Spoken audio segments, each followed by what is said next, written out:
In this lecture, we're going to continue our discussions about measures of human welfare by looking at the Human Development Index. In the last lecture, we discussed the gross domestic product, the GDP, which is the most widely used indicator for national welfare and prosperity.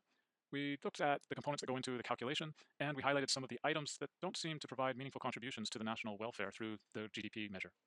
We also saw other activities that contribute substantially to welfare that are omitted, so things like housework, for instance. In this lecture, we will discuss the Human Development Index, which represents a different set of priorities than the GDP. The Human Development Index is used by the United Nations Development Programme to rank countries into 4 tiers of human development.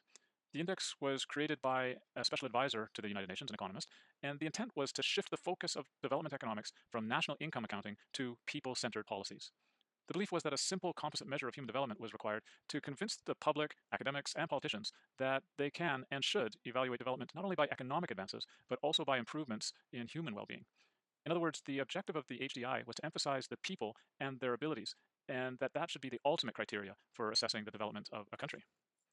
Now, the HDI is grounded in 3 developmental objectives. First, that people should have a long and healthy life, people should be well educated and knowledgeable, and that people should have a decent standard of living. In other words, the United Nations Development Programme believes that the wealth and prosperity of a country should be judged on how long people live, how knowledgeable they are, and whether they have a decent standard of living. Now the question becomes, how do you assess these 3 objectives?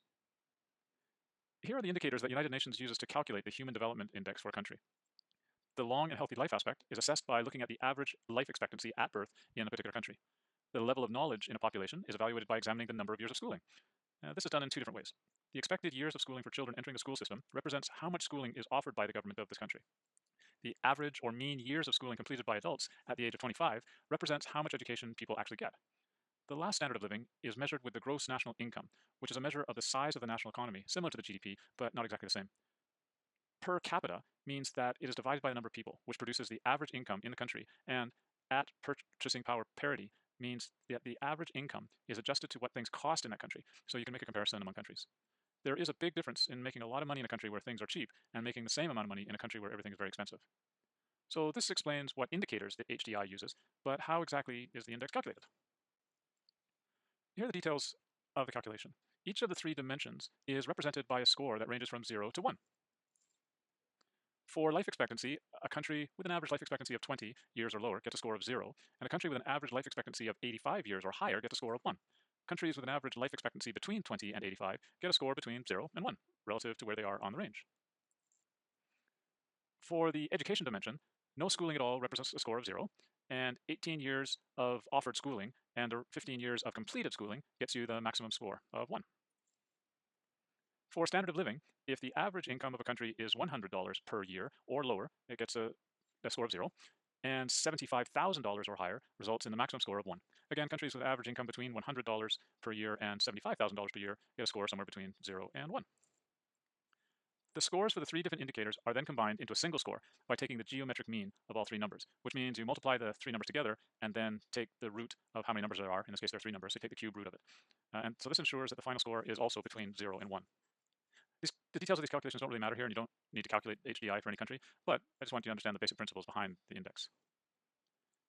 What you see on this map is the Human Development Index for most countries in the world, classified in 4 different categories used by the United Nations.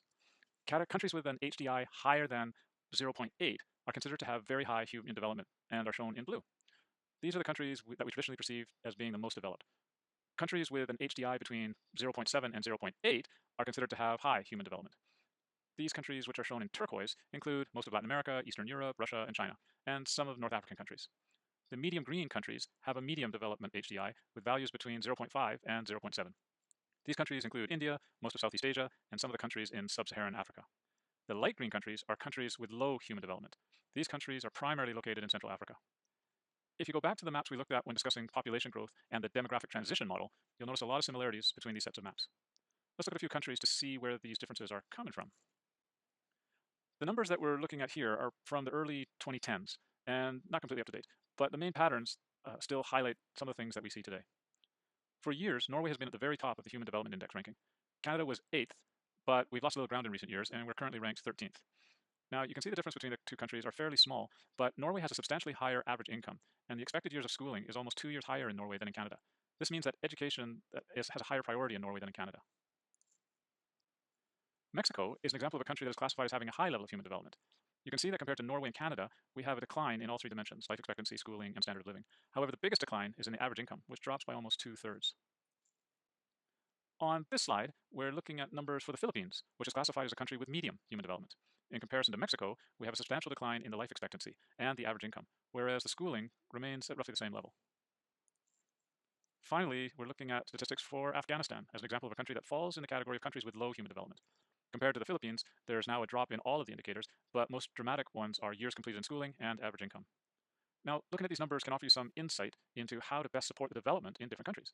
Afghanistan, for example, could use help in all aspects, but the biggest gains could be made by creating conditions that enable Afghans to complete more years of schooling, which would eventually lead to higher incomes as well.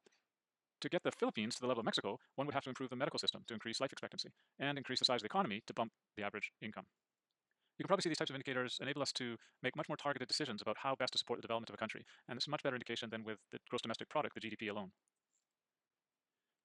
This is another interesting chart where the lines show the development of HDI indicators in Canada from 1980 to 2013. The green line shows the Human Development Index itself, while the other lines show the individual components. All of the indicators have gone up, but the education line seems to have stalled since about 2005. This means that education was not a strong government priority during that time, whereas health and the economy continued to improve. So let's finish up with a brief discussion of the HDI with a few of the main points. The HDI tries to highlight that economic prosperity alone is not a meaningful indicator of the welfare of a nation. The HDI therefore also includes indicators representing health and education. The goal of the Human Development Index is to encourage countries to invest their economic prosperity into the well-being of their people. But the HDI also has some limitations.